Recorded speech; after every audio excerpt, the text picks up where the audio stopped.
Selamat pagi, siang, sore, malam, Bu Sandra dan teman-teman. Perkenalkan, nama saya Beatrice Valeri Jolie dan teman-teman saya Bella Karissa Gunawan dan Fatimah Mega Desrili. Pada kesempatan kali ini, kelompok kami akan membahas seputar mengenai perusahaan robot. Pertama-tama saya akan menjelaskan tentang company profile RoboGlobe. Jadi RoboGlobe adalah sebuah startup di industri robotika dan otomasi. Perusahaan ini merupakan perusahaan inovatif yang mengkhususkan diri dalam pengembangan dan produksi solusi robotik canggih untuk berbagai industri. RoboGlobe memiliki tujuan untuk berekspansi secara global untuk mengakui potensi teknologinya di berbagai pasar. Pada kesempatan kali ini, kelompok kami akan membahas mengenai perusahaan RoboGlobe yang mencakup 3 case objectives. Yang pertama, discuss the key advantages and disadvantages of being a born global company for RoboGlobe. Yang kedua, discuss how RoboGlobe's strategies differ from those of traditional internationalizing companies. Yang ketiga, identify and discuss the potential risks and opportunities associated with RoboGlobe's strategy. Pertama, saya akan menjelaskan mengenai key advantages and disadvantages yang didapatkan oleh perusahaan RoboGlobe. Advantages atau keuntungan yang didapatkan oleh perusahaan RoboGlobe. Yang pertama, memiliki akses terhadap peluang bisnis yang baru. Pasar internasional adalah suatu tempat di mana penjual dan pembeli dari berbagai negara melakukan kegiatan transaksi jual beli barang atau jasa. Mempunyai nama brand yang sudah terkenal dalam pasar internasional memberikan akses peluang bisnis bagi perusahaan RoboGlobe untuk mengembangkan bisnisnya. Hal ini dikarenakan pasar internasional mempunyai ukuran dan jangkauan yang sangat luas yang mencakup seluruh dunia, sehingga memberikan potensi besar bagi perusahaan RoboGlobe untuk mengembangkan bisnisnya. Potensi tersebut antara lain mempunyai jangkauan yang luas sehingga dapat menjangkau konsumen yang lebih banyak, dan mempunyai jaringan koneksi yang luas sehingga perusahaan RoboGlobe dapat melakukan kerjasama atau mitra dengan perusahaan lain. Kedua, diversifikasi risiko. Diversifikasi risiko adalah suatu strategi yang dilakukan oleh perusahaan untuk mengurangi risiko dan mengoptimalkan keuntungan. Dalam membangun bisnisnya, suatu perusahaan harus mempertimbangkan beberapa faktor risiko yang ada, seperti dalam hal investasi, nilai mata uang, serta kegiatan operasional. Dalam hal ini, perusahaan RoboGlobe melakukan diversifikasi risiko dengan memasuki pasar internasional di beberapa negara. Dengan demikian, perusahaan RoboGlobe tidak hanya bergantung pada satu pasar saja, sehingga apabila terjadi penurunan pada pasar di suatu negara, maka pasar di negara lain dapat membantu dalam memaksimalkan keuntungan perusahaan. Ketiga, memiliki akses terhadap sumber daya manusia. Memasuki pasar internasional berarti kegiatan operasional juga dilakukan di negara lain sehingga melibatkan kerjasama dengan negara tersebut. Beroperasi di negara lain tentu membutuhkan keterlibatan pihak negara tersebut melalui tenaga kerja atau sumber daya manusia yang berkompeten.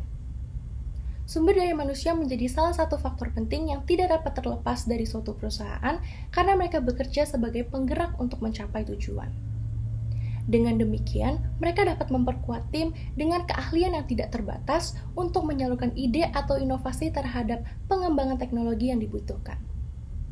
Selain itu, hal ini juga menyediakan lapangan pekerjaan bagi mereka yang mempunyai ketertarikan atau minat dalam bidang robotik dan otomatisasi untuk mengasah dan mengembangkan kemampuannya.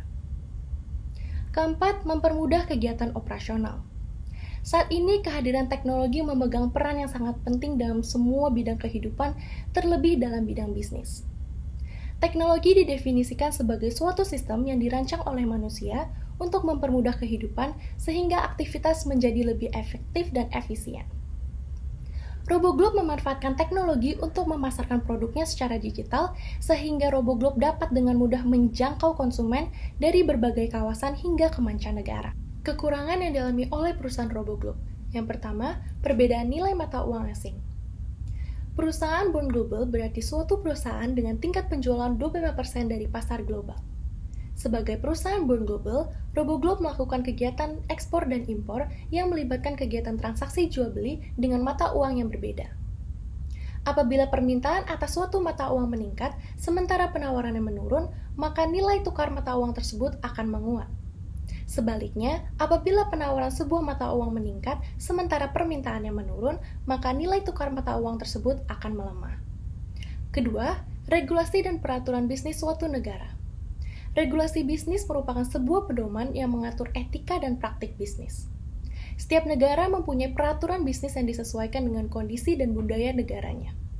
Ketiga, perbedaan budaya. Setiap negara tentu mempunyai budaya yang berbeda sesuai dengan pasar dan masyarakatnya, sehingga perusahaan RoboGlobe harus mengenal dan memahami budaya negara lain sehingga dapat menyesuaikan budaya di mana mereka beroperasi. Mempertimbangkan situasi atau kondisi lingkungan budaya seperti perbedaan bahasa, adat istiadat, etika, norma, serta persepsi masyarakat akan suatu produk atau jasa pada suatu negara merupakan faktor penting untuk masuk ke pasar yang baru. Apabila RoboGlobe tidak dapat menyesuaikan dengan budaya negara tujuan, maka kemungkinan besar mereka akan menghadapi masalah atau tantangan saat beroperasi. Keempat, tantangan kompetitor. Sebagai perusahaan global, kompetitor mungkin sudah mengenal perusahaan RoboGlobe yang menyebabkan daya saing menjadi lebih tinggi. Yang kedua, kami akan membahas differences between RoboGlobe's strategies and traditional internationalizing companies, di mana kami telah memilih ABB Group sebagai subjek komparasi. Saya akan menjelaskan key strategies by RoboGlobe terlebih dahulu, yang mencakup early internationalization, network building, product adaptation, agile operations, dan global talent acquisition.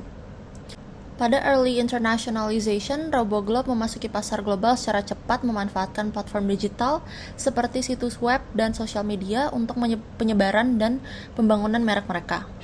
Kemudian membangun kehadiran online dan berpartisipasi dalam pameran dagang internasional untuk memperluas jaringan, membangun hubungan dengan pelanggan potensial, dan memperkenalkan produk dan layanan mereka kepada audiens internasional. Kemudian key strategy yang kedua yaitu network building. Mereka secara aktif membangun hubungan dengan pemain lokal di pasar target untuk memahami kebutuhan pasar dan memperluas jangkauan mereka.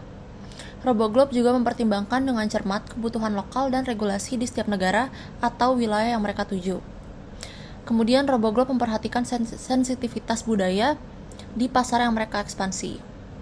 Mereka juga memastikan bahwa produk dan pesan pemasaran mereka sesuai dengan nilai-nilai dan norma-norma budaya setempat. Yang terakhir, mereka juga melakukan adaptasi produk secara bertahap sesuai dengan evolusi kebutuhan pasar dan feedback dari pelanggan mereka. Yang ketiga, product adaptation, yang melibatkan pendekatan yang sangat fleksibel dan responsif terhadap kebutuhan lokal, regulasi, dan sensitivitas budaya di pasar yang dituju. Mereka tidak hanya menghadirkan produk yang sama di setiap pasar, tetapi siap untuk menyesuaikan fitur, spesifikasi, dan bahkan desain produk mereka secara bertahap sesuai dengan permintaan dan kebutuhan yang berbeda-beda di setiap pasar.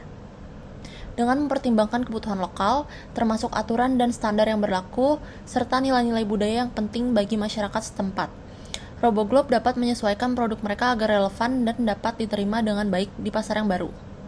Selain itu, dengan mengubah fitur dan spesifikasi produk secara bertahap, mereka dapat terus memantau dan menyesuaikan produk mereka seiring waktu untuk tetap sesuai dengan kebutuhan dan harapan pelanggan yang berkembang. Ini membantu mereka membangun reputasi sebagai penyedia solusi yang responsif dan berkualitas tinggi di berbagai pasar global. Yang keempat, agile operations. Mereka menerapkan metodologi untuk prototyping yang cepat, pengembangan secara bertahap, dan pengambilan keputusan yang cepat, dapat merespons secara efisien terhadap perubahan pasar dan umpan balik pelanggan. Yang terakhir adalah global talent acquisition, yang melibatkan upaya aktif dalam merekrut bakat yang beragam dari pasar target. Mereka berusaha untuk membangun pola pikir global di perusahaan dengan menghadirkan karyawan dari berbagai latar belakang, budaya, dan pengalaman profesional. Tim yang beragam ini memberikan pemahaman yang lebih mendalam tentang pasar lokal karena mereka membawa wawasan dan perspektif yang berbeda. Dengan memiliki tim yang beragam, RoboGlobe dapat lebih baik memahami kebutuhan dan preferensi pelanggan di pasar yang baru dan mengembangkan solusi yang sesuai. Hal ini membantu mereka memperkuat kehadiran global mereka dan mencapai kesuksesan dalam ekspansi ke pasar-pasar baru. Kemudian saya akan menjelaskan strategi yang dilakukan oleh ABB Group. Yang pertama, saya akan menjelaskan strategi pada saat early internationalization. Untuk mencapai daya saing dalam industri engineering, ASEA dan Brown Boveri bergabung pada tahun 1988 menjadi entitas baru yang dikenal sebagai ABB. Perusahaan mengalami pertumbuhan yang luar biasa selama 1 dekade pertama pasca merger yang didorong oleh investasi besar-besaran dalam akuisisi perusahaan lain di industri tersebut. Yang kedua yaitu network building. Mereka memperluas wilayah geografisnya dengan masuk ke berbagai daerah seperti Amerika Utara, Asia, dan Eropa Timur melalui akuisisi perusahaan lokal, pembentukan aliansi strategis, dan pembukaan fasilitas produksi atau kantor representatif di berbagai negara. Strategi selanjutnya yaitu product adaptation. Mereka melakukan penyesuaian teknologi mereka dengan kondisi dan regulasi negara agar sesuai dengan standar teknis dan keamanan yang berlaku. Kemudian mereka melakukan penyesuaian fitur, spesifikasi atau desain produk agar lebih sesuai dengan lingkungan operasional dan budaya lokal.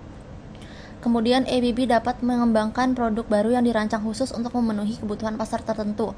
Ini bisa termasuk produk dengan fitur tambahan atau fungsi yang disesuaikan dengan kebutuhan pasar lokal. Selanjutnya adalah Agile Operations, di mana ABB Group melakukan ekspansi melibatkan penggunaan pendekatan yang fleksibel, responsif, dan inovatif dalam menjalankan operasional mereka di berbagai pasar global. Yang pertama, ABB Group melakukan penyesuaian produk dan layanan mereka sesuai dengan kebutuhan dan permintaan pasar lokal di setiap negara yang mereka masuki. Kemudian ABB Group mendorong inovasi berkelanjutan dalam produk, teknologi, dan proses operasional mereka. Mereka menggunakan pendekatan agile dalam pengembangan produk baru dan peningkatan proses untuk memastikan bahwa mereka tetap bersaing di pasar global. Kemudian ABB Group juga berkolaborasi dengan mitra lokal, universitas, dan lembaga penelitian di berbagai negara untuk memperkuat operasional mereka. Ini dapat melibatkan pertukaran teknologi, sumber daya manusia, dan pengetahuan pasar. Strategi terakhir yaitu Global Talent Acquisition. Sebagai perusahaan global yang berpusat di Swiss, ABB memiliki 135.000 karyawan di seluruh dunia dengan kantor cabang di lebih dari 100 negara. ABB melakukan pencarian bakat secara global. Mereka menggunakan berbagai saluran pencarian, termasuk situs web karir, jejaring sosial, job fair internasional, dan kemitraan dengan universitas dan lembaga pendidikan. Pertama, ABB memperkuat citra dan mereknya sebagai tempat kerja yang menarik dan inovatif melalui pemasaran dan promosi yang cermat. Kemudian ABB menawarkan program pengembangan karir yang komprehensif, termasuk pelatihan, pendidikan lanjutan, dan kesempatan rotasi global. Yang terakhir, ABB menjalin kemitraan dengan universitas dan lembaga pendidikan terkemuka di seluruh dunia untuk mendapatkan akses ke bakat terbaik yang sedang berkembang. Mereka terlibat dalam program magang, proyek kolaboratif, dan pengajaran tamu untuk membangun hubungan jangka panjang dengan calon potensial. Potential risk and opportunities associated with RoboGlobe strategy. Sekarang saya akan menjelaskan tentang opportunities yang disediakan dari 5 strategi RoboGlobe. Yang pertama, early internationalization. Dengan memasuki pasar lebih awal, RoboGlobe memiliki kesempatan untuk membangun brand image yang dapat memberikan keuntungan kompetitif. Yang kedua, network building. RoboGlobe dapat membangun hubungan yang kuat dengan lokal, sehingga dapat memperoleh informasi yang dapat meningkatkan kualitas perusahaan. Yang ketiga, product adaptation. Memproduksi produk yang sesuai dengan kebutuhan dan preferensi lokal dapat meningkatkan daya saing dan kepuasan pelanggan. Yang keempat, agile operation. RoboGlobe dengan cepat dalam menanggapi perubahan pasar dan menyesuaikan produk dengan permintaan pelanggan yang berkembang. Yang kelima, global talent acquisition. RoboGlobe dapat mempunyai ketenaga kerjaan dengan bakat yang beragam dari lokal, sehingga dapat memberikan informasi yang berguna bagi perusahaan. Di balik keuntungan-keuntungan tersebut, terdapat juga resiko-risikonya. Yang pertama, risiko dari early internationalization adalah memasuki pasar tanpa melakukan riset dapat menyebabkan kesalahan fatal pada perusahaan. RoboGlobe harus mempertimbangkan kebutuhan lokal, tantangan regulasi, dan lain-lainnya. Yang kedua, network building. RoboGlobe memiliki kemungkinan untuk kehilangan privasi atau otoritas perusahaan ataupun risiko keamanan perusahaan. Yang ketiga, product adaptation. Produk yang diadaptasikan terlalu cepat atau secara berlebihan dapat merusak nilai inti produk dan meningkatkan biaya produksi. Yang keempat, agile operation. Mengambil keputusan secara terburu-buru dapat mengakibatkan kesalahan atau kegagalan produk dan kerusakan reputasi perusahaan. Yang kelima, global talent acquisition. RoboGlobe dapat menghadapi kesulitan dalam berkomunikasi antar tim karena adanya perbedaan budaya, bahasa, dan regulasi sehingga diperlukannya kerjasama tim. Menurut kelompok kami, early internationalization dan global talent acquisition dapat menjadi pilihan strategi terbaik bagi perusahaan RoboGlobe karena memiliki peluang yang besar dan risiko yang masih tergolong kecil sehingga dapat dikelola oleh RoboGlobe. Early internationalization memberikan keuntungan bagi RoboGlobe untuk memulai usahanya dan memberikan brand image yang lebih baik kepada lokal. Sedangkan Global Talent Acquisition memberikan keuntungan seperti ketenaga kerjaan berbakat dari berbagai negara yang dapat memberikan informasi berguna bagi RoboGlobe. Sekian presentasi dari kelompok kami. Mohon maaf jika ada kesalahan kata. Terima kasih.